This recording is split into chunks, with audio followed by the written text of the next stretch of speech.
We are back. This it feels kind of weird because we've not been back in like this time slot in this day in a while. We're back to our grassroots. That's what we've come back to. We've welcomed ourselves back. MLB Trade Deadline, which is crazy to think that we're close to playoff baseball. We have some NFL drama, of course. Why wouldn't there be? Jerry Jones, of course, in the middle of it. The king of PR. I would say, good and bad. This is just what he likes to do. NFL Hall of Fame inductions were this weekend, a small class. We'll kind of talk about those. Some guys we saw, some guys we didn't see, so it'll be interesting. But yeah, and the fair's over. It's gone. It's through. I'm tired of being, I feel like a show monkey up there at the fair. Jesus Christ. It's every time I go up there, it's like anytime I get food, it's like, are you reviewing that? Are you going to post that? I'm like, can I just eat my food in peace? Victim of his own success. I feel like Elvis. It's like, hey, play Jailhouse Rock. Hey, can you give it to us? It's like, I don't have any more blue suede shoes to give you. This is when the drug addiction started. Yeah. Yeah. He started abusing drugs. Okay, so take down this point. The Cass County Fair 2025 goes downhill for Caleb in his life because of his local celebrity. I mean, it's terrible everywhere. I have people coming up to me saying fur, and I don't even know them. And then I'm like going to these different booths, and people are like, "Oh, how was that?" And I'm like, "Who the hell are you?" Like, I don't know who you are. You're kind of. No, you're like the celebrity no one wants. That when they say don't meet your heroes, it's like that's like you go see some kid goes up. I watch your videos. Who the hell are you, kid? Who are you? Get away from me! I want to eat in peace. Yeah, but it was good. I had a very good smash burger. I will say that was kind of the highlight. It was from the nastiest place you'll ever see in your life. They had spray paint as their sign. But hey, I probably gave them some business. I should get a kick on the back end, I would say. Yeah. I'm hoping for a check here soon. Yeah. Food influencer. There you go. But no, it was good. Did you try the burrito loco? I did the burrito a couple years ago. Okay, yeah. I picked it up, like, cause as you do, a burrito, it immediately fell apart, and like all of the insides of the burrito fell all over. I was like, this is. Yeah, for people that don't know, the burrito loco is like a massive burrito. It's huge, and I also took it down in like 5 minutes too. It's like the size of like, I would say like it's a like little kid's like head. a baby. Yeah, like it is crazy. I will say this funny. Jonathan brings this up, but I will say this funny story. This is the Jesus and Tacos was from a couple years ago. We went up to get tacos at El Amigo Pepe, and we're sitting there waiting for our order because it's one of those. It's like an actual restaurant, so they actually like make it, and you have to sit there for a second. And so we're sitting there as me and Jonathan, and this guy sits down. And he starts talking to us about Jesus, and he's like, "He's the Lord, he's the Savior, blah blah." And I go, "Well, I'm a Jew, so I'm good." I said, "I'm good. Like I know where I stand and everything in my life." You're one of the chosen people. Yeah, I was like, I appreciate what you're doing, but I know where I stand as a Jew. I'm just going to sit here and not listen. And he keeps going on and on and on. And I just was like, I'm Jewish, dude. Like what you're trying. I was like, you're not going to convert me over. You're not going to change me. Like this is where I'm set in my ways. I was hoping he'd stop. I finally got my order, walked away from Jonathan, and that guy sat there for about 45 minutes and talked about Jesus. Thanks, Gentile. And I give Jonathan credit for doing that. I couldn't have done that, but and I believe in God, and I got no problem with that. But don't please try and shove it down my throat at the county fair. Time and place. Yeah, that was not time and place. I go to temple, not a church. Okay, that's what I was trying to get through to that guy. He did not understand it. Man of the Torah, Caleb. So yeah, but I'm probably the most loved and hated person in Cass County. I also figured that out during the week, so which is fine. It comes with the territory. Yeah, I mean it's a small county. People are, it is what it is. I wear the armor and I take the hits. Somebody's got to do it. Okay, that's just what it is. Like, so now we'll get into what this show's actually about, which is sports. MLB Trade Deadline was Thursday. Some teams, very big buyers. I don't know if they bought the right items. I think they bought some outdated stuff that probably isn't going to be very good for them. Some teams sold off some items that I don't think people thought they would. The biggest name was Arellano Suarez. I'm probably not saying that right, probably butchering the first name, but do I care? No. He goes back to the Mariners. It's kind of goofy. He was traded from the Mariners to the Diamondbacks like 2 or 3 years ago, and now he goes back to the Mariners. He was kind of the hot commodity with third base wise. People thought maybe the Cubs, the Tigers would kind of be in on it, and the Mariners kind of swoop in, get him, and continue to kind of roll with him. The Mariners are one of those teams that I feel like they're always good, but they can never get over the hump. So maybe this does it for them. The Padres bought a lot. Mason Miller, great closing pitcher from the Athletics. But in return, they had to give up one of their better prospects. But they also bought from the Orioles, Ryan O'Hearn, and I'm not even going to pronounce the last name of the outfielder that they got. Ramon is his first name. I would butcher the last name. Give it a shot. Let's see how it goes. Laureano, I think, is actually out. Okay, that was pretty good. He was popped for PEDs a couple years ago, and now he's raking again, probably back on the juice. Carlos Correa goes back to Houston. Shocker, right? He hated the Astros, wanted to get out of town, go to Minnesota, and now he's back in H-Town. The Phillies get a closer. I feel like they get a closer every trade deadline. This year just happens to be Duran. So we'll see how that one goes from the Twins. Twins definitely a seller at the deadline. The Mets kind of go crazy like the Mets do. Cedric Mullins and Ryan Helsley from Jerry's St. Louis Cardinals who continue to sell. Rapid fire, Jerry. What's going on? You guys just getting rid of everybody? The thing about the Cardinals, and I like Jerry's Cardinals is I wear a Chicago White Sox t-shirt and a hat going there too.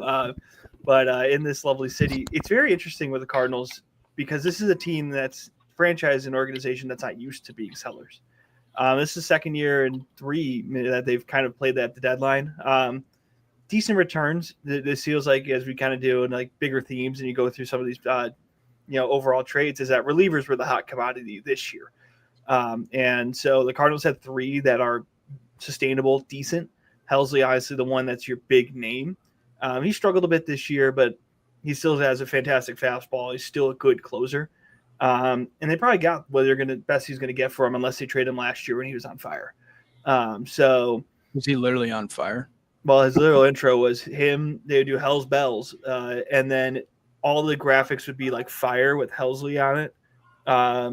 And then the stadium would just go completely like dark with just that graphic, other stuff. It was really tough. They did it in New York. It doesn't look the same.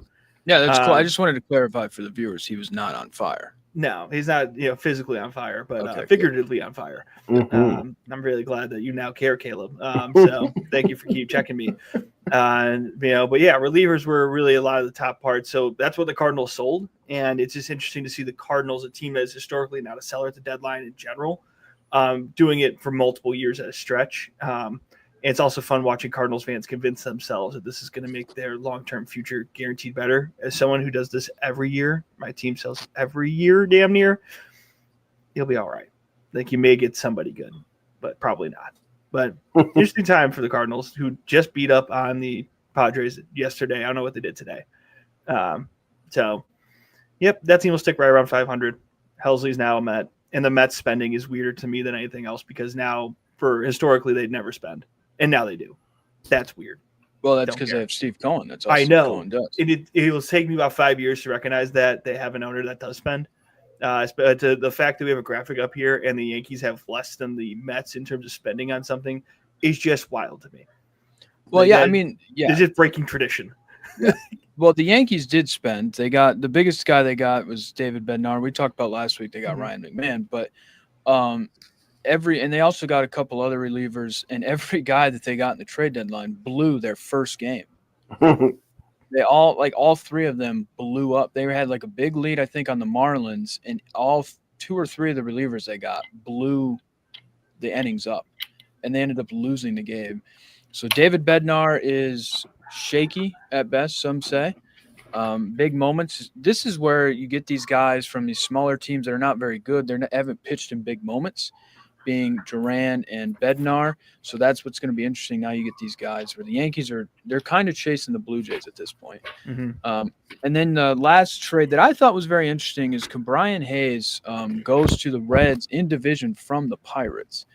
And I think this is interesting because you had a lot of teams that kind of need third baseman help. The Cubs were thought to be one of those teams, and then Matt Shaw has kind of turned it on since the All-Star break. So it kind of was like, okay, then we don't really need to waste stuff to go get a third baseman. We have Matt Shaw, a young prospect who's very good defensively, but bat was shaky. To me, the biggest what if is like, what are the Tigers doing? You are supposed to be one of the most dominant teams in baseball. We know what they have in Skubal pitching-wise, and that they get a couple small pieces, but they don't make a big move for like a third baseman. So I know Brian Hayes' contract is it's big and not very team-friendly, but it's just interesting that a team like the Reds went out and got a third baseman that could have been used by some of these teams. No, I think both the Cubs and the Tigers are in a very similar situation when I look at them at the deadline. The Cubs made more moves in general and got a little bit more help. But I found both their stances very interesting, and I feel like they're somewhat in a similar spot, not just record-wise, and not completely one-off, but like the Tigers in the second half of the season have not been as dominant. The Cubs, you can argue the same way.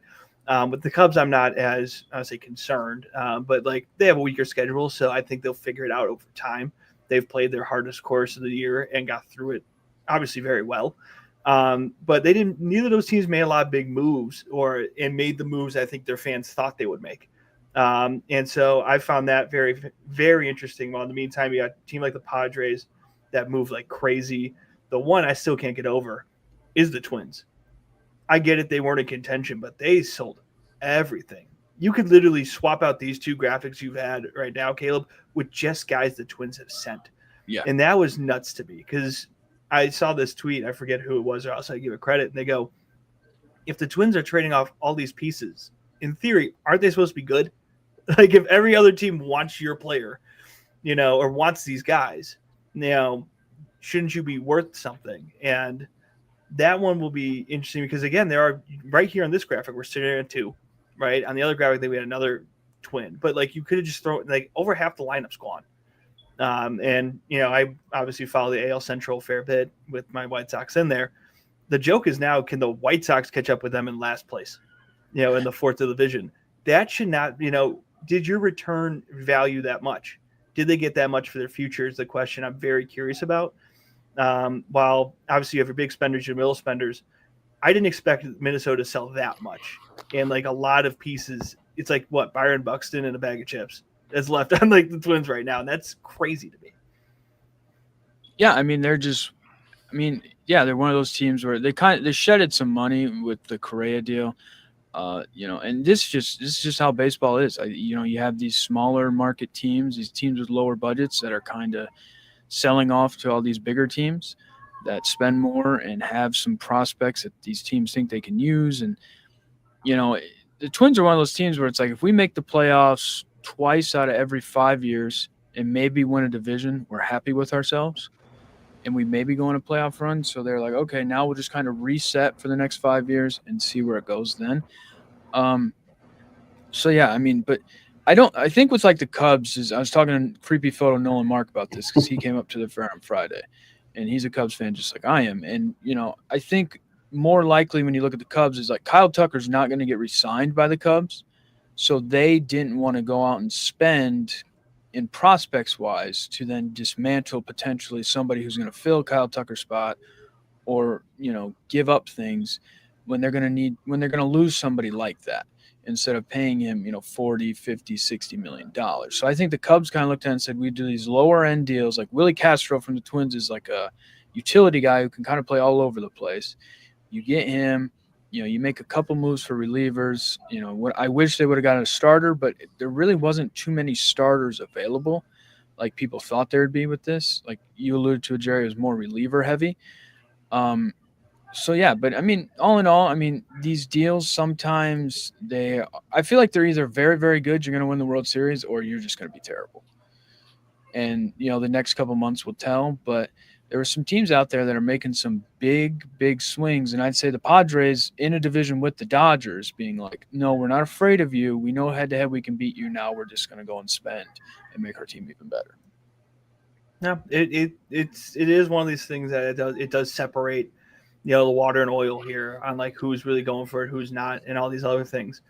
The other notes I found interesting, I thought the Cubs would go for Adrian Hauser. If we want to get real deep into this, I thought there's going to be a White Sox Cub trade. Those happen every couple of years. I thought he was going to be a Cub, or Mackenzie Gore was going to be a Cub. And Luis Roberts Jr. not moving on was something I found fascinating. Because that means the White Sox, in theory, are going to pick up his $20 million team option, and the White Sox are notoriously cheap. You want to talk about cheap teams that sell a lot? That's usually the White Sox. Teams that didn't sell as much were like the White Sox. The Nationals didn't sell as much as I thought they would. D-back sold, obviously, as you mentioned. Like you even talk about the Seattle Mariners, Suarez, also Josh Naylor, now a Mariner. Yeah. Was it Merrill Kelly? Didn't he also move, if I remember correctly? So it's interesting to see. Like I look at, in this station where the St. Louis is selling and the White Sox are selling. I look at the teams who are in that same ballpark, and I found that interesting on who moved a lot, who didn't move that much, but also the delusion of fan bases on how valuable some of their pieces are. And either the fans or the front office, which is what I also find interesting. I'm going to keep an eye on, like, what is Mike Tauchman still doing being a White Sox? He's 35 years old. I love him dearly. He's a guy from Palatine, so local kid. But, it's a trade deadline. Now we don't pay attention to baseball until October. Yeah, pretty much. I mean, that's what happens. Yeah, I've said it before. You talk about it in the beginning, in the middle, and at the end. It's the only time you ever talk about baseball. And now we'll move on and not talk about it until October. Because football is slowly starting up. But I do like that we did learn that Ryan Helsley is not on fire. Yes. That is, I'm glad that we clarified that. Jerry, thank you. You have the St. Louis connection to know that. Thanks for letting us know that he is not on fire when he goes to New York. He was on fire before. He is no longer on fire. Thank you for letting us know. That's what I'm here for. Moving on to the NFL Hall of Fame inductions were this weekend. The Hall of Fame game where, Trey Lance, it felt like College Game Day should have been there, but they weren't, sadly. The Chargers kind of dominated the Lions. I'm not going to get into X's and O's of third and fourth string players in the NFL. I like football. I don't like it that much.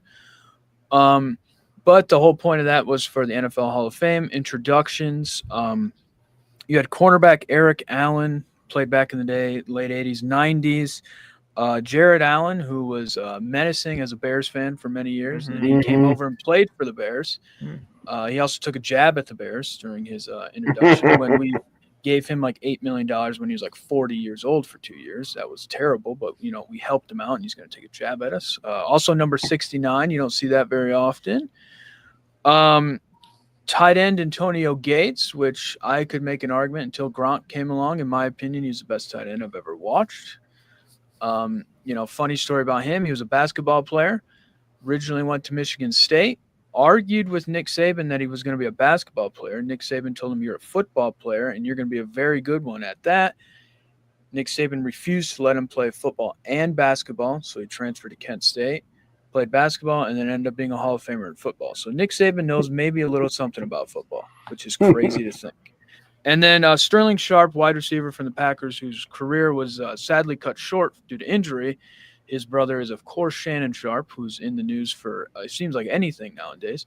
But they did have a nice moment, I will say. Shannon gave his first Super Bowl ring to his brother. And so then Sterling on the stage gave his jacket, Hall of Fame jacket, to Shannon. So I thought it was kind of cool.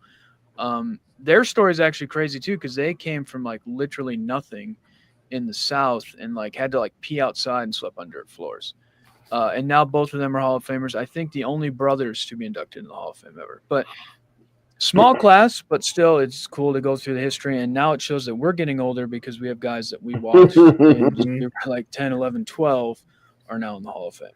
Yeah, I think Jared Allen too. He's like one of two people that have a mullet in their bust for the Hall of Fame. So that's, I think Bosworth, or maybe not. I don't know who the other person is. That's such a dude fact. I love that. It's such a dude fact. It's like a Trevor Bruins nose thing. Yeah. I love that. I love that so much, man. No, man. Antonio Gates, man. That's a name that I love hearing. He was so great. All those old Maddens that we used to play too, unstoppable. Like, just one of those guys that I feel like especially you deserve like you look at the different Hall of Fames, right? Like you would argue, I don't know if Antonio Gates makes like the baseball Hall of Fame where they get all strict and tight and all this, and it's like, but no, he had a great career for a great, and was great his whole career, and position defining, right? You talked about before Gronk and all these guys. He's one of those guys that really does solidify what the tight end position looks like. Him and Tony Gonzalez really build out what a modern tight end could be, especially on the receiving end for those guys that were so good. Jared Allen, God, love that man, but hate that man. Like a great football player, but man, did he beat up on all those Bears quarterbacks that I barely remember because we went through a lot of them. But like, it's always fun to look back at history. It's always fun to have those moments like Sterling and Shannon Sharp having that moment, in Cadden, So there's not much I have else to offer outside the fact that I could just reminisce about how good Antonio Gates was and just how consistent he was for a long time. That's just such a great. He's like one of those things where it's like it's not an elite poll, but if you're just talking about ball and you're dropping Antonio Gates in your conversation, people are like, "Oh, he knows ball." Like it's not an elite poll for doing random tight ends, right? But if you're talking about like just best tight ends, you're like, yeah, actually Antonio Gates. Everyone's like, oh yeah, he knows what I'm talking about. So like the fact that now he's in Cannon kind of ruins the like low key ball knowledge fact that he isn't a low key guy, but so happy that he's getting that recognition. Love guys like that. Love a good tight end. Yeah. I mean, the Chargers are one of those that team those teams that he were on with the Chargers. It's like, why didn't they win a Super Bowl? To be honest. Oh yeah. Yeah. They had Phillip Rivers, LaDainian Tomlinson, Darren Sproles was a backup to LaDainian Tomlinson.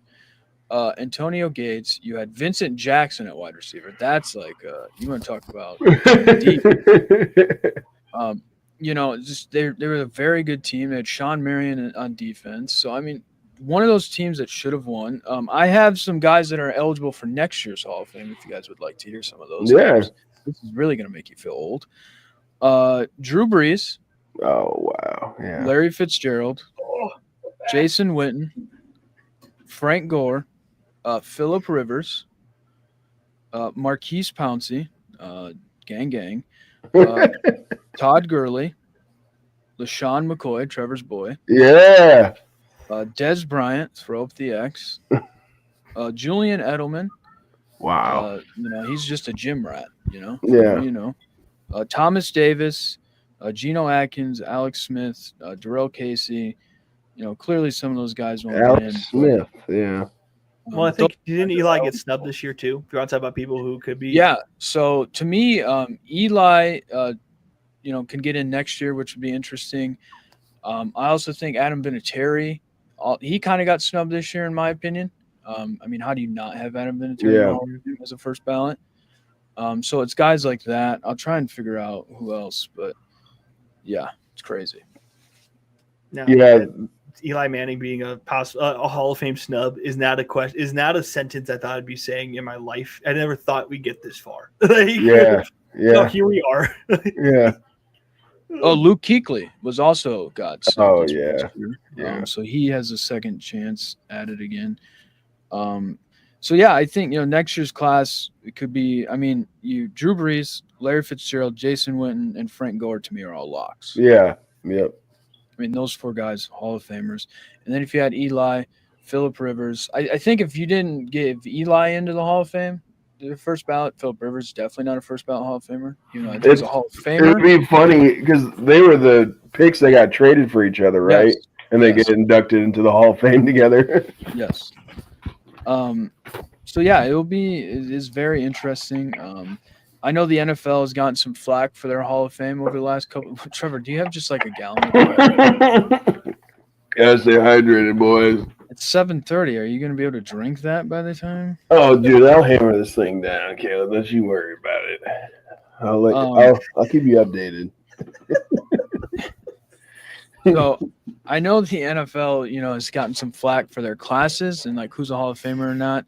So they had a very small class this year. They do the modern ballot, and I think they have like a veteran time ballot or whatever. So that'll be interesting. But yeah, I mean, it's just kind of cool, to see these guys get the recognition they deserve. Great football players, clearly. Guys that are now into the elusive club. But yeah, to see guys that we grew up watching, it makes me feel super old. But it also Yeah. takes me back to like what I think like the prime of the NFL was. So it is very fun to reminisce about that. The Reebok jersey era, kind of. Which is crazy to think about it. Now we move into the era of I want a contract even though I'm under contract. We start with Trey Hendrickson, who still has no deal. No new deal. I don't think he's going to get a deal. I've said this for like the last 3 weeks. He's now holding in. He's now at camp because you get fined if you're not at camp. He was in Florida at his home for the start of camp. Had the nice little Instagram photo of him on the highway. I would have been on the beach personally. And this is one of those things where it's like every day a deal's not done, I feel like the price goes up. Yeah. Kind of at limbo with him and the Bengals. Of course, the Bengals spend all the money on the offensive side of the ball, kind of leave him out to dry. That kind of gives me an idea that no deal is going to get done. I said I think he's going to get traded. I still think that's the option number one. But I almost foresee him now almost just playing with the contract that he has, maybe doing like an incentive deal kind of where it's like, give me X amount of money per sacks. I'll kind of go out and prove my last year and then be done with it. Yeah, I think I don't remember who said this, Jerry or you, Caleb, but last week when we talked about this, and we talked about like waiting for so long that you let the other teams dictate what the market looks like, especially for an elite, guy on the edge. So yeah, I agree with you, Caleb. I don't think he's gonna get a new deal. I thought too that he might get traded, but I do like your idea of maybe going to like an incentive based thing. It's just hard now because with how like the Steelers did with TJ Watt and stuff, it kind of the Bengals kind of have their hands tied because he is an elite defender and now he's going to be expected to be paid like one. And I think if they would have done this earlier in the offseason, or tried to get it done, they wouldn't be so like desperate and not really have any answers for Hendrickson. So I think the worst part is they lose all their value with Hendrickson as this goes on. So even if he plays into this current deal and runs out of it, if you try trading him now, right, each day that you don't have him on that new deal, the less you're going to get for him because teams know you're not going to bring him back, right? So not only are you not paying this guy, right, you're either committing to letting him walk for nothing, right? So you get nothing for this star player and one of the few bright spots on a terrible defense, right? Or you try to let him play through. If he plays well, you maybe deal him out before like the NFL trade deadline. But at each passing week, that goes down because teams know you're trying to move on from him, so you don't get anything. So this is one of those things where it's like if you make a deal, you have to pay even more than you probably first thought or wanted to because of everyone else, every other good edge rusher getting a better deal, more money. The longer you wait out on this, right? Trey Anderson loses some money in the short term. He'll find a place. Like, this is not that hard. But if you're the Bengals, it's not like you can you have to trade him now if you really think about if you really want to get anything of what he's worth. Yeah. Because if he plays well, maybe you get a little bit more. But it doesn't matter if he sucks or if he's a top 5 edge rusher this year, because people know how good he is. There's film, there's tape, there's everything there that he's good. So it's just been a really botched situation, I think, from Cincinnati, because it's like, it's great you have an offense, but I feel like I'm watching a Big 12 team. This is old school Big 12 football, just NFL version. You have a great offense and a defense that's Swiss cheese. And the one part of the cheese that isn't actually have a hole in it, you're not giving any credit or help to. You're trying to poke another hole there. Help him out. You're not helping him out, and now you're going to lose money on him. So nobody wins from this, which is, I think, the worst part about it. Because if Trey Hendrickson does have a rough year, or if he comes out flat, and all these other things, right? His future contract, his future money's screwed up. If he plays well, you're hoping now you have to bet on yourself. And if you're Trey Hendrickson, I'd do it. You're an elite athlete, you're an elite edge rusher, but that's still something where what happens if he does get injured or something happens? A lot of this has just been bad on both sides, but really for the Bengals, because it's not only have you pissed off a superstar, reminded everyone in the league why the Bengals historically have been terrible. because they're cheap and they do all this stuff. But you're only hoping that he plays well, and him playing well means that you're going to maybe get half of what you probably deserve for him in the trade market, or you get nothing from him. This is not a team that I see winning the Super Bowl this year. So unless you think you're going to ride it out and go all the way, this is just bad business. But that's the Cincinnati Bengals. When have we been like shrewd negotiators? Cincinnati Bengals here really working hard. Yeah. I feel like we're just kind of going through the old thing. It's just they have a good quarterback and a couple of receivers now, so we talk about them a little different because they score points. But this is just the same front office. Yeah, I mean, same front office, same ownership. I think the problem is, and I talked about it before, is he's not as well known. His name isn't as well known. Yeah, he did lead the league in sacks, but when you look at all the edge rushers, he's not even probably the top 5 thought of. When you look at it like a Max Crosby, Myles Garrett, T.J. Watt, Nick Bosa, Micah Parsons, who we'll talk about in a little bit. He's not well known, but I just think the frustration that I have with the Bengals is you have a guy on defense. Yes, your defense sucks, and they may think, well, even with him leading the league in sacks last year, we still weren't a good defense. But you have a position of value on the defensive side of the ball. When you look at the way that the NFL is kind of played nowadays, is you want to get a quarterback, star pass rusher, like a left tackle, and a cornerback. If you have those 4 positions, your team's probably going to be pretty good. You have one of those things on the offensive side of the ball. It's not like you're trying to pay a middle linebacker that puts up crazy numbers of tackles. Like this guy rushes the passer, he gets hits on the quarterback, he disrupts games, which then helps your defense on the back end. So that's where I get frustrated. And then you go and spend all the money on I get the Jamar Chase one. I got no problem with that. T. Higgins was a little rough to me. And then you go and you sign Mike McGlinchey Mike Gesicki at tight end for 3 years, $30 million. What are you thinking? Yeah, that's crazy. When you could have drafted a tight end in the draft, or you could have traded for a young tight end, a la Michael Mayer, who I'm trying to get out of the Raiders so he can thrive and put a gold jacket on someday because he's that good. It's the way that they do things makes no sense to me. This is why the Bengals are a dumpster fire of a franchise. And this is why players like Carson Palmer wanted to retire than play for you because you do this stupid stuff. So it just makes no sense to me. My other frustration sometimes with some of these guys in their contracts are I get that you have a contract, you outlive the contract. So it puts these guys in a tough situation because you want to get paid because you outperformed your contract. He clearly outperformed his contract from New Orleans. And so now it's one of those where people are like, oh, he should play with the contract that he has. Well, yeah, but he's had a great year. He knows it. He's had all summer to get this deal done, and they refuse to do it. So I'm surprised he came back. With him coming back means that he's willing to work on something. So like I said, I would foresee an incentive deal. That's what I would do at this point. I'd bet on myself and look, I'll play with the contract I have this year. Just give me $250,000 per sack or whatever, $100,000 per sack, and let's just do this thing. Because at this point, I'm tired of playing ball. Yeah, and we're going to talk about another team specifically that is how we're going to be thinking about their window to contend. I think of the situations like this where it's you're gambling on your window staying open longer because you're going to hope that you figure it out with Trey Anderson or you move on from him, right? And you're going to hope that Joe Burrow stays healthy. You're going to hope that Jamar Chase stays healthy. You're going to hope that Gesicki's worth the money that you just paid for him. You're going to hope that T. Higgins is worth the money you paid for him. These things go so quickly, and you can see a team. This is a team a couple years ago that's in the Super Bowl, is beating the Chiefs, doing all these things. Now, if you botch this move, you might have a top 5 receiver quarterback duo and be an under 500 team.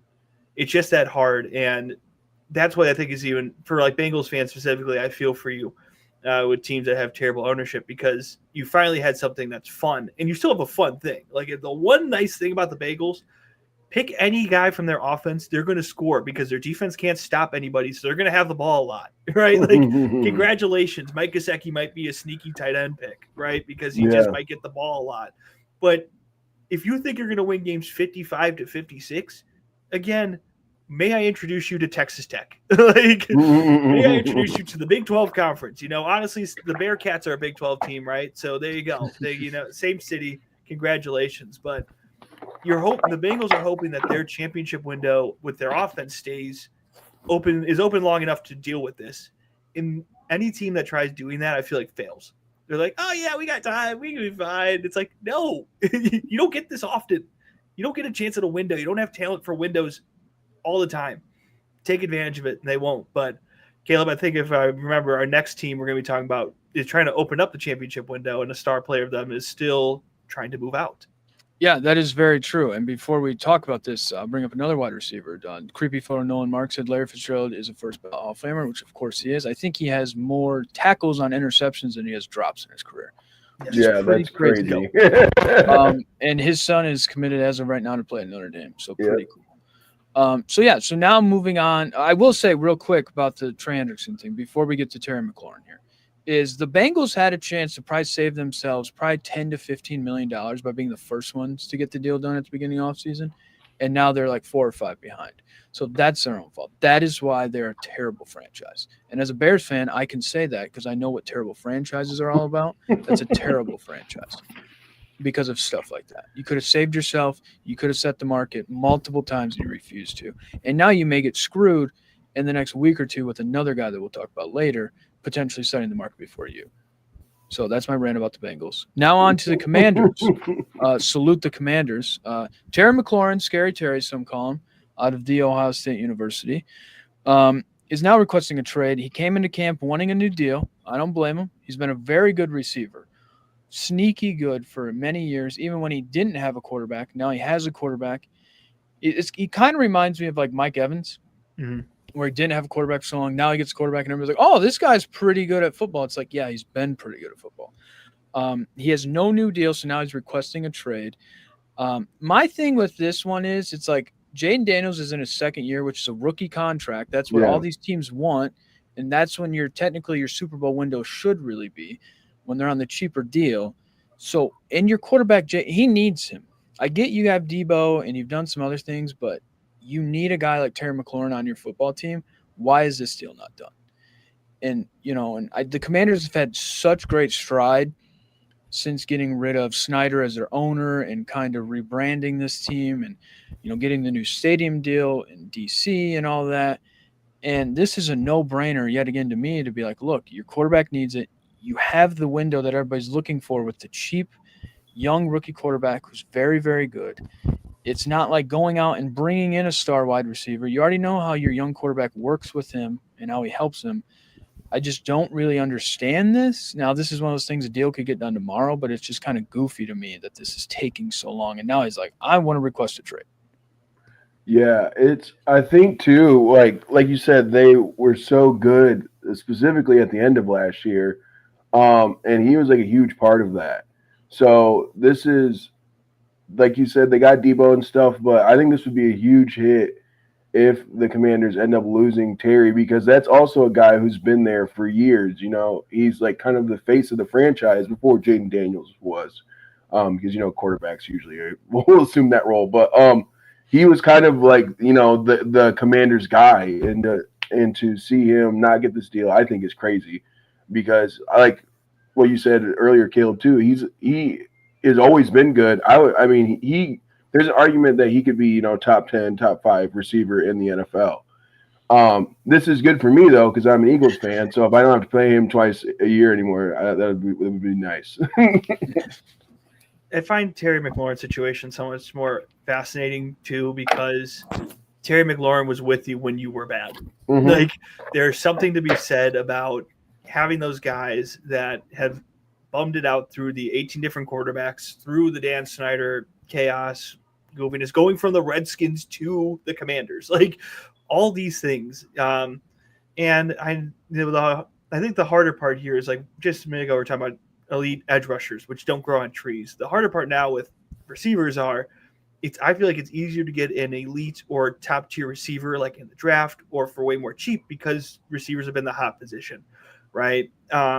And you have, if I remember, Terry McLaurin, he's already 30 years old. He's starting out, he's still in his prime, but we're now in the back end. Yeah. At least that's how most people think. So this one is, like, I want to say, makes more sense to me, because the part of me who goes, this is a guy who's been there forever. He's bummed out through the tough times. He's been your consistent piece. Why not go for it now and give him the money he deserves? Totally makes sense to me. The other part of my brain, I could back-endedly see okay, you're already at 30 years old. We have a little bit of time if we want it. Do we really want to give X amount of money and be stuck with a long-term deal if something goes sideways? Yeah. Now, I don't really get the Commanders' core as much. Like, I get you have such a star in Jaden Daniels who it kind of feels like with him, because he never gets sacked and just finds throws, that you may not need as many like elite receivers. You just need guys who could just keep running because Jaden Daniels just doesn't go down. And at a certain point, the defense is so frazzled that it's like, oh yeah, by the way, there's Debo. He's finally open. Like, he's just such a weird commodity and such a good quarterback at doing that I don't know how you build around it. It's so unique in a good way. But like, I feel like if anything, you should be working out for a guy who looked out for you, because that also sends a sign to the league about how serious you are about the players that commit time to you. Because I think that's something that also really hurts in the Bengals case, is that everyone's going, oh my God, the Bengals screwed up McHenderson. No, duh, that's what the Bengals do, right? You have a chance right now in Washington that's historically been kind of a subparly ran franchise. It's kind of trying to figure it out, had their good moments, their bad moments. You had the RG3 experience, and you had that moment where it's going to be real good, everything kind of turned sideways.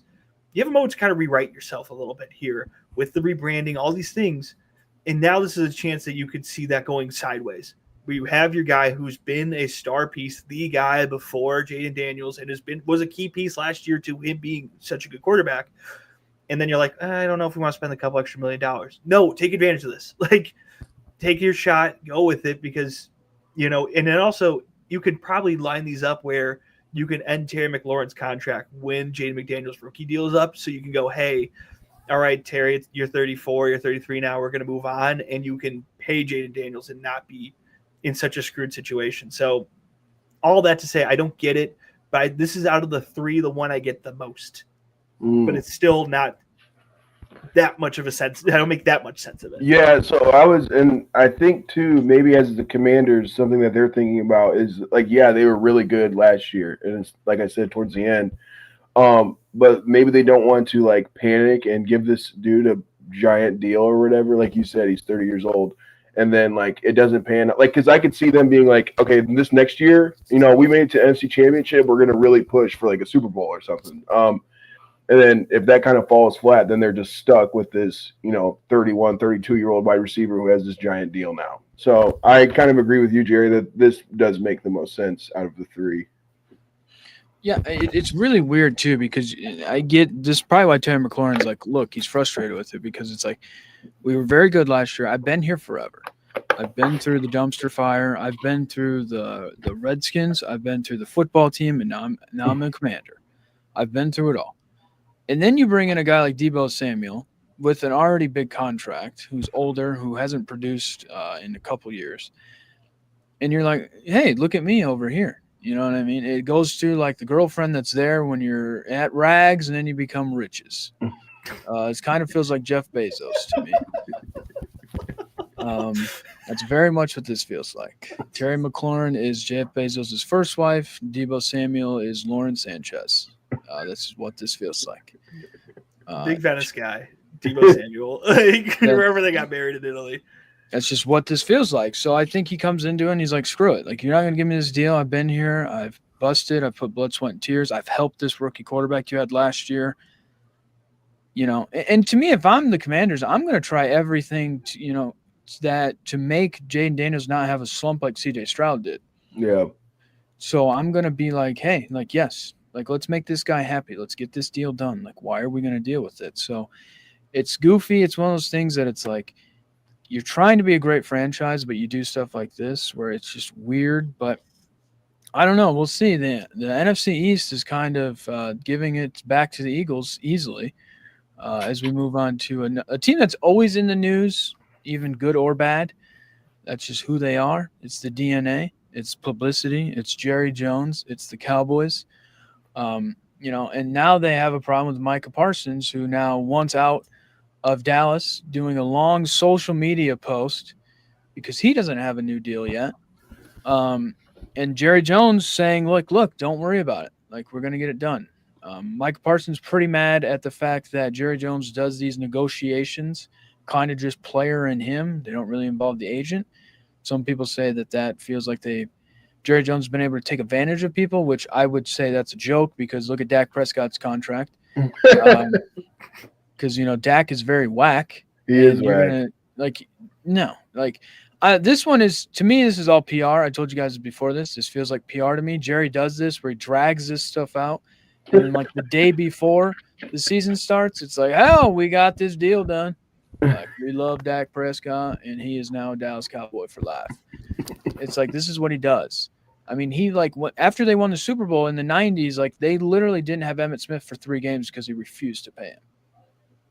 And then he paid him, and then they, because they were losing, and then they ended up winning the Super Bowl again that year. So this is Jerry Jones. I cannot stand it. This is terrible. I think he's one of the worst owners in sports at this point because of stuff like this. It's just crazy. But I foresee Michael Parsons getting a deal done and him being a Dallas Cowboy. That's just I would. When I first saw this, I thought this was kind of crazy. He to me is one of the few guys in the league that's yes, we have to keep this guy. No matter what is happening, this dude has to stay on our team. He is young. He is very. I would say probably the top 3 elite pass rushers in the NFL. If not one. He is insane, and I think so too, Caleb. As much as I would love for him to be an Eagle, that would be awesome. Him and Saquon, they chat it up sometimes, dude. I would love that. So Saquon and Trump. Does that mean we're getting a trade deal for Philly? Your point? They may have a friendship, and they could be hey, for the city of Philadelphia, thanks to Saquon Barkley. Come to the Eagles. He was another division rival, left his team to come to the Eagles. He's hey, I know it sounds scary, but it's fine. It's gonna be fine, Micah. It's not gonna happen. I know. I think he's going to remain a Cowboy, which really sucks, which means I have to go back to hating him all the time. But, yeah, I think he's going to stay with the Cowboys. I'm so numb to Cowboys drama because they suck. That's kind of the problem with all this. When the Cowboys are, legitimately good, this becomes interesting. If you let Micah Parsons go, who do you have that's not CeeDee Lamb that I care about? Seriously. This doesn't hit the same way. It's oh yeah, this is a Cowboys team that's on the verge of contention. Because I get it. I haven't watched SportsCenter in months. I guarantee you they're doing a live hit or a look live hit for the guy who covers the Cowboys from all these years. And he's Micah Parsons says he's really frustrated. Soundbite from Micah Parsons about it. Yeah, Jerry Jones says the deal will get done. Press gaggle Jerry Jones. Training camp ends this day. They play their first game. It's just we do this every year. What does LeBron James think about this? What does it mean for LeBron's legacy at this point? What is But it's out of the 2 other, in these 3 situations, 2 teams we're talking about that could be playoff teams that have those pieces around that could do some real damage, right? Even with no defense in Cincinnati, if they just score 1 million points, who knows? They might just be really good, right? We were talking about the Commanders. They had that great year last year. Even if they regress a little, regressing from 1 game away from the Super Bowl still probably means the playoffs, right? The Cowboys didn't do anything last year. They haven't done anything in 2 years, 3 years. Whenever they make the playoffs, they end in the first round, or every once in a while they knock out the Packers and they make me a little happy. That's about it. So it's you could feud with Micah Parsons all you want, but I don't care. It's and these are the things I care about in all of our training camp preseason news. I'm not going to watch any of the preseason. Don't give a flying damn. But the only things that matter are injuries and contract holdouts. So the fact that this is happening, I don't get why we're doing it with Micah Parsons with a team that's not good. Just sign him and pay him. Where else are you putting the money?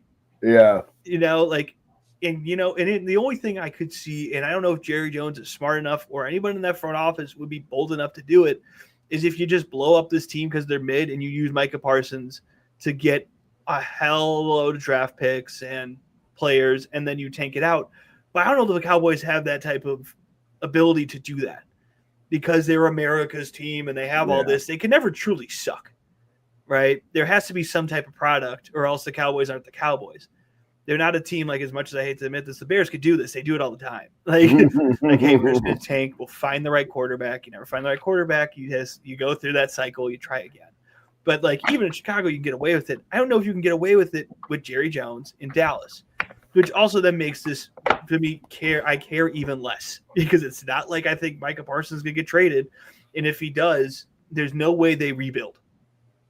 When have the Cowboys ever rebuilt? 89. Yeah, we weren't even thoughts. It worked out. None of us on this podcast, and probably people listening, were thoughts when that happened. Like, so that's kind of the problem here. I get it. It's Dallas. They're the team. Everyone cares about them. Honestly, the cheerleader documentary is going to be more interesting this year than probably the Cowboys. Like, because my girlfriend will watch it. I'll watch it on the side. I'll be like, oh, I remember they lost that game too. That's crazy. Like, and the cheerleaders are even complaining about being out of contention by Thanksgiving when they have their big performance with Pickler.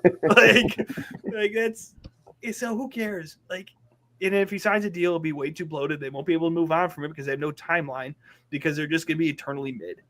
Like, yeah, okay. No. You're completely right, Jerry.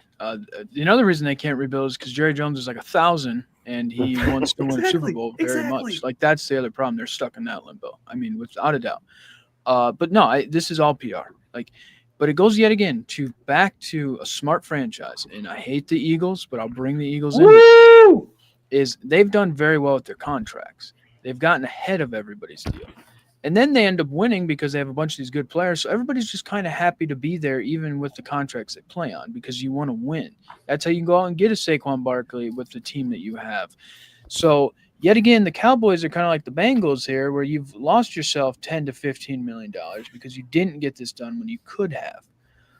I mean, it is just ridiculous. But this is what happens when you have a guy who played college football in the 60s think that he knows about football.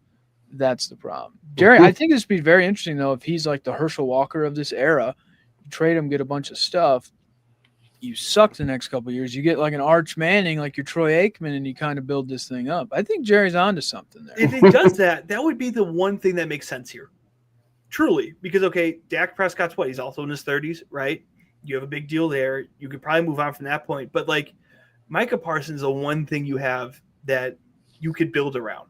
So if you don't want to build around him, okay, that's your decision. I don't care, right? Like, but then you have to then make it worth something. That's the only logical thing that goes here, because, again, all these teams are not going to walk away. All three of these situations that we've talked about are not going to walk away with nothing, right? Or if they do, then it just shows you don't know what you're doing. But, like, I just don't trust that the Cowboys are that forward thinking, or that Jerry Jones specifically has the tolerance to rebuild and to do that, you know? And that's kind of what I think makes this all just that much more dumb, because it's like the price of the brick ain't going to change. And if anything, the price of the brick going to go up. Right. And like, if you run yourself into a Trey Hendricks situation, but with Micah Parsons, you just look stupid. So it's like, sign him. They do look stupid. They usually do, but like the Cowboys, there's nothing here that, who are you going to give this money to that you're really worried about? Right. Well, you think Ezekiel Elliott's going to have his comeback? Like, is this the worry here? Like, they'll pray to God that he comes back. Right. Like, you know, and Dak Prescott throws too many picks to be really reliable. CeeDee Lamb's your one good wide receiver. The running back room is just whoever you pick up on waivers in fantasy football whenever your star gets injured. Right. And then you're like, oh, yeah, here's this great elite defensive talent that everybody would like, and we should probably pay really well. Nah. Like, okay. But then you go and just miss the playoffs, or even worse, it just digs yourself into the hole. But when you think you know better, you build a big old stadium and you don't win in it. But hey, sometimes the way the light shines, you know, it actually blinds fans. But the building's so cool, it has such a big, you know, what is it, Jumbotron? Doesn't matter. That might blind your team trying to throw in, especially if you have a quarterback who likes throwing interceptions. That definitely doesn't hurt. Yeah, that stadium is crazy. I mean, if I was a Cowboys fan, I wouldn't be going to watch the football team. I'd go and watch cheerleaders. I mean, like, that's like whatever. I mean, your team sucks. You don't need to do that anymore. There's a documentary. Yeah, there you go. Whack. And why would I do anything about it? Your Netflix subscription. There you go. Creepy photo, Nolan Mark here. Dallas can happily ship him to Indy if they would like. That's never going to happen. And he wants them to give them Danny Dimes in a second. Do we think Danny Dimes is like Tom Brady all of a sudden? He throws a couple good passes in 7-on-7, and they think he's great? Like, what the hell is this guy smoking up there? Don't worry, the Indianapolis Colts are just what the Dallas Cowboys are, but with less media attention. Constantly mediocre. Every once in a while, they do something good, and they don't know how to do anything. Right? Like, you finally have a great running back. Your quarterback gets tired and pulls himself out for fun. Right? You have a good defense and all this, and you finish 8-8. You finish just above 500, and you're like, oh man, how did we do this again? Like, Colts ownership is probably more frustrating to me than the Dallas ownership, because at least Jerry Jones is going to die at some point. He's just old and trying to stick it out. But for the Colts fans, I feel for you, because you're always in that middling ground of just being good enough to sneak into the playoffs, but you never feel confident enough that it's going to be the year, because you've never built around that. So I hope that something changes. But yeah, you just shipped off Micah Parsons to the same version of the team he's on. Just they don't get a package on SportsCenter every day. It's kind of the same vibes. Yeah, no, this is all about being talked about every day in the media. To sell uniforms, sell things, get merchandise, be talked about, and then the night before the first game, breaking news: Micah Parsons, highest paid non-quarterback in NFL history. I just want to hear about some tight end I've never heard about going to be the next coming of Jesus Christ out of Dallas, Texas.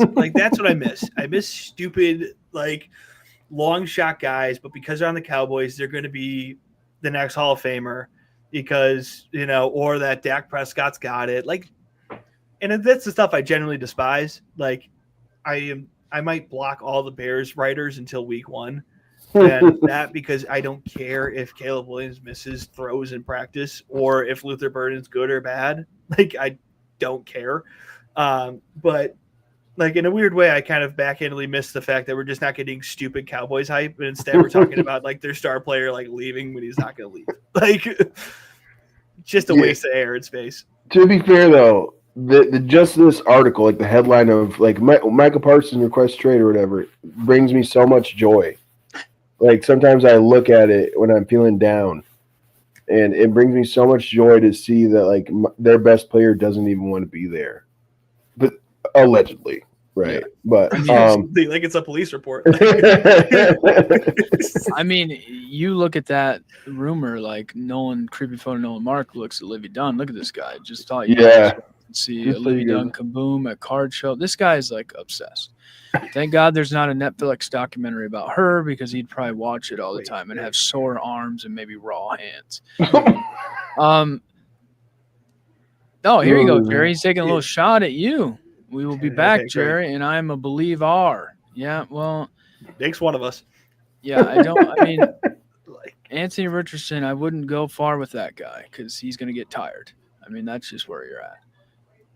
The Colts suck. Wait, just thought you guys like to know to see a Livy Dunn kaboom at card show, finally giving people what they want. That's not even a sentence. That's just a thought. I will also preface this by saying his mother's a teacher. Yeah. That's no slight at his mother because she's a great teacher. Yeah. He is just an idiot. Sometimes the apple does fall apart from the tree. That's tough. He is just nuts sometimes.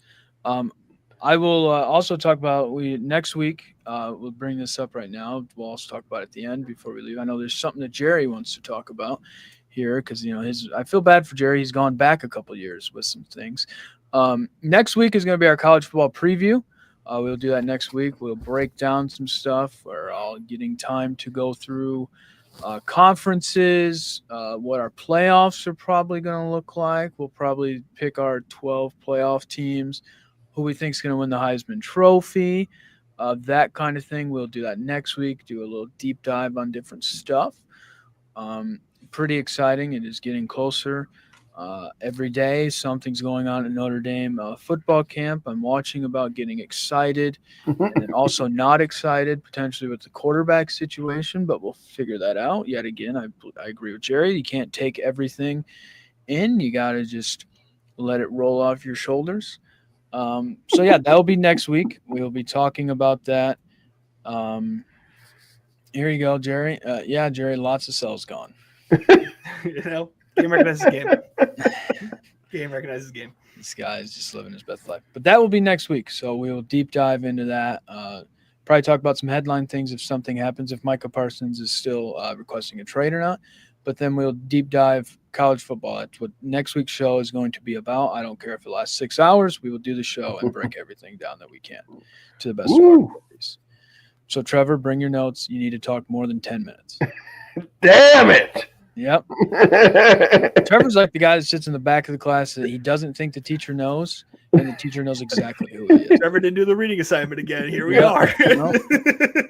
The teacher didn't do the reading. That's insane. Dude, I'm sorry. I was camping. I was just a little eepy. Okay, I was just a little eepy, and I will be fully rested and hydrated next Sunday when we do the football preview. We need the pitch chart. We need the Texas pitch chart for you, Trev. So before you start, you guys have to send it, and we have to see if you're a good team or not. We need championship hydration before the college. I got you, dude. Yeah, that would be no problem for me. That's what we need. Tom Herman, I think, current FIU head coach? No, FAU. Yep. FAU, go Owls. So, championship hydration taken up for the Owls there. Love that. Then they had the Pitbull Stadium. Yeah, Creepy Photo is excited for next week. Who wouldn't? I'm just excited we'll have Caleb in a marathon setting where he's not at a bar and up in trying to slum it out, back into a fight and eat wings and give live food reviews while we're trying to figure out the picks. Yes. And we're hoping that you figure out your Wi-Fi by a certain point. Yeah. This is a breath, this is fresh air to us. We're still traumatized. Yeah, we are traumatized, dude. It worked out. We are still traumatized. It's one of our better shows probably of all time because nobody knew what the hell was going on. That's usually when things work out the best. What are we, show monkeys to you? Like, if I have to be at the Fur, you guys have to be on this podcast. That's fair.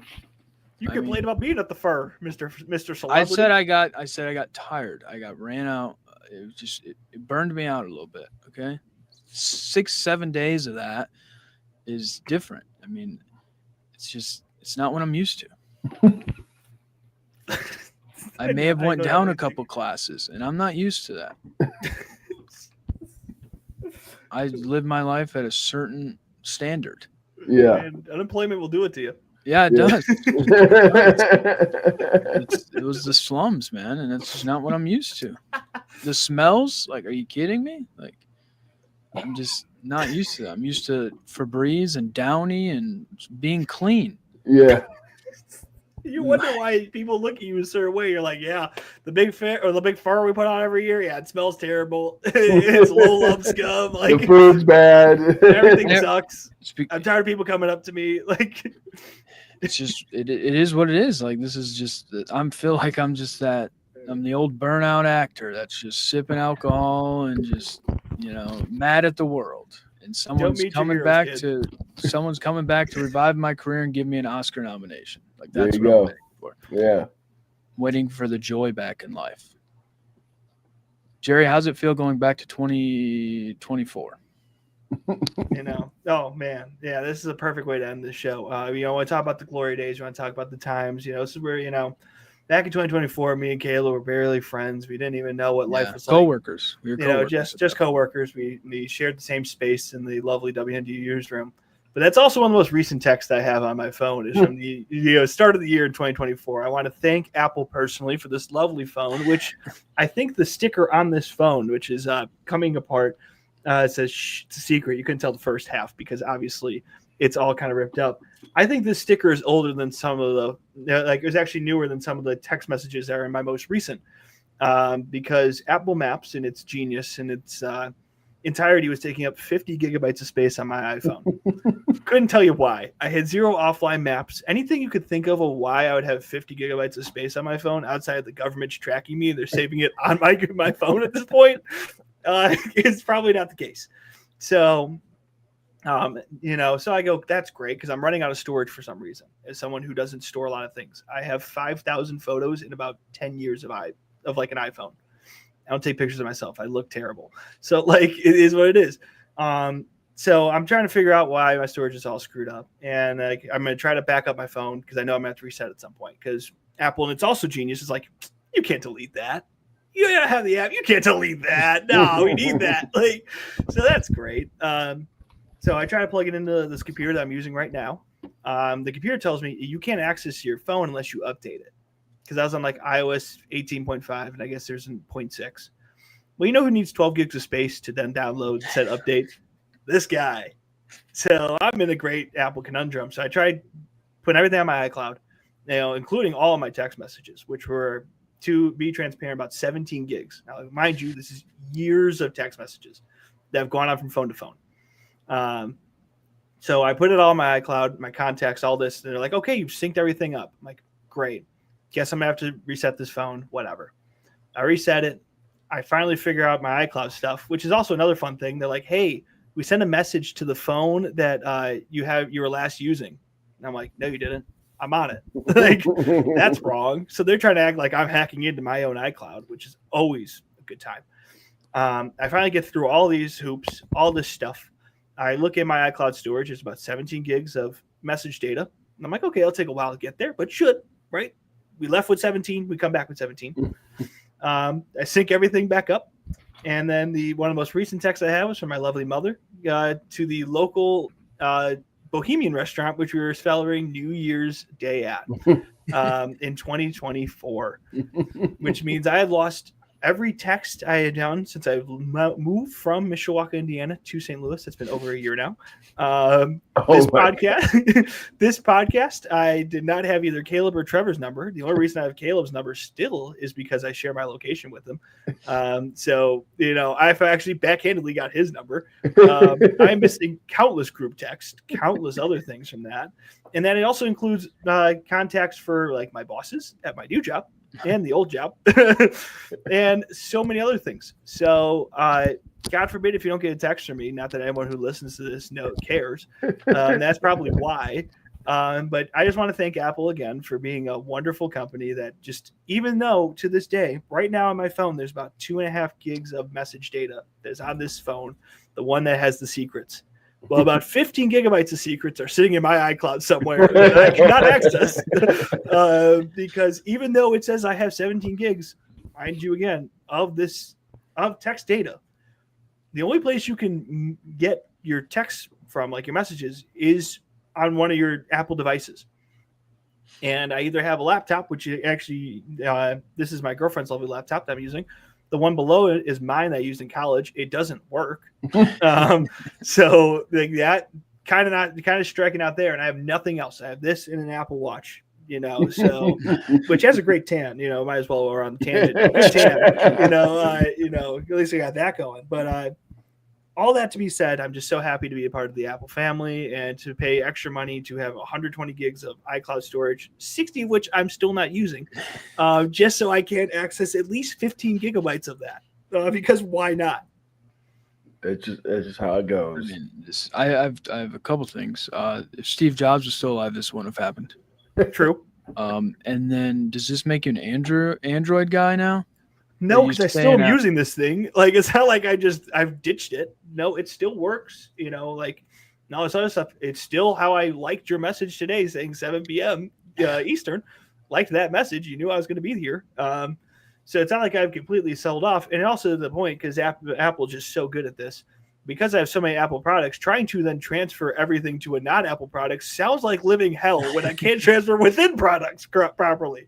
So I cannot imagine what I would lose if I were to now move off of Apple. But again, wonderful company. I just don't want to say anything negative or, something that could get me in any more trouble because, it's not like I pay for these services. I do. But, with the way my last experience has gone, who knows? Maybe I'll end up with my phone getting hacked by Apple itself saying, why would you say such a negative thing? So I just want to say thank you again for letting me buy the storage that I use to not access certain things in that. The only thing I have that was safe, thank God, were my photos, because if I had lost those too, I've been kind of annoyed. Again, none of them are like me. So it's not like I have any good photos. I still have like the ones at WNDU of us and the people we interviewed that were actually cool. I'm standing by them. It's not about me there, but that's about it. But yeah, that was my Friday. That's the way I ended this week. And now here we are. And now, most importantly, we start prepping college football stuff. On to the next week. You know what? You face adversity every week, but it's how you respond that makes you a champion. That's right. And that's what I'm going to be looking for as we do our college football preview. How do you respond to adversity? How do you respond to your phone not syncing your text? That's real right. problems, real tragedies. It's onward and upward, Jerry. It's not how many times you get hit. It's how many times you get hit and get back up. You know, that's how many texts you receive. It's how many you lose and how many you send in return. Yeah. Exactly. I don't. It's crazy to think that it went back to 20. Did you get a new phone 2024 at the beginning of the year? It's like that. Probably. That's my guess. But this is I don't remember what phone this is here. I can actually find out because it's at this point I've forgotten which iPhones are numbers. I've just had this one for a while because it hasn't caused many major problems. No duh. It says I go to name. It says iPhone. Correct. Brilliant. It's a 14 Pro. I don't know how new or old that is. I feel like that's. I don't know. I couldn't tell you. It's been great. Every 5 months, it feels like. Yeah, it's been great. It's caused me no problems outside of this. And this is not even the phone's fault as much as this is just Apple's stupidity, because it's an Apple product that was taking up all this space that I could not delete. Then Apple's own iCloud cloud server that did not save the things I told it to save. So like the physical phone's fine. Like it's just the cloud. The cloud that you don't understand. Any of us don't understand the cloud. Screwed you. We don't even understand the cloud. Then like AI's like, hey, by the way, we're gonna take all your jobs. Yeah, cloud. Well, what I will say, Jerry, is some crypto guys listen to the pod, so maybe they can help you out in the tech sector. Maybe they have. Yeah, we need it, man. Some especially tips and tricks. Buy Bitcoin, not financial advice. Maybe they could like swindle some Apple stock for you because of your troubles. Maybe they could do that. No, I need some stable coins with the current state of the economy. That's what we're going with. Future of investing. There you go. Not financial advice, please. This is not financial advice. Please do not take this is just three men on a podcast talking about the tragedies they face and the sports world around them. Exactly. It's what we're here for. This is we're men of the people. We're in there. We give the people what they want, even if they don't need it or want it. We give it to them because at the end of the day, we're right and they're wrong because that's right. What they want. That's my celebrity. That is my Cass County celebrity. I will clarify a few things. Ryan Helsley's not on fire. Jerry stated he was on fire. He is not on fire in New York now. That is clarification number one at the end of the show. This is like PTI where we got things wrong. He's not on fire. Okay? Not on fire. Jerry stated it. He's not. Yeah. St. Louis Fire Department, great job there. Ryan Helsley never physically on fire. So I want to give credit to the St. Louis Jerry Fire said Department. he was on fire. He's not on fire as he leaves the arch for the Big Apple. The gateway city to the Big Apple. I will say NYFD, make sure you're always on your P's and Q's. Hawkeye Helsley. He could get back on fire. Hell's Bells is coming. And then next week will be our college football preview. We will go through it all. We'll probably be on here for 15 hours, just talking. Oh, God, please. We're here forever. That's just what we'll do. No, we'll try and limit it. We'll try and make it fun. But yeah, go through everything, who we think is going to make the playoff, win stuff, surprising teams, Heisman trophies, coaches who could get fired, that kind of stuff. We will do that. We will have fun with it, of course. But yeah. Another show down, guys. We've churned along. I think we've done at least 20. I think we're at over 20. Probably like 22-ish. Yeah, I have 20 emails from you. Yeah. No subject, just the link to this lovely program. Yeah. So I know we've done at least 20 with that in mind. Yeah, and like I said it a couple weeks ago, as we were like, how are we going to get through the summer? We've gotten through it, and now we're on to football. I think next week's a great week to break down some stuff. And to get ready for the upcoming season. With that being said, we will be back next week, as always, Sunday at 7. That'll be a hard Sunday at 7 for everybody.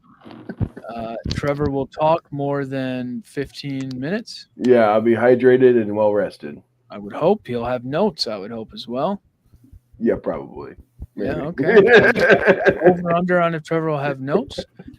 We'll see what it goes. But with that being said, we'll be back next week, and thanks for watching.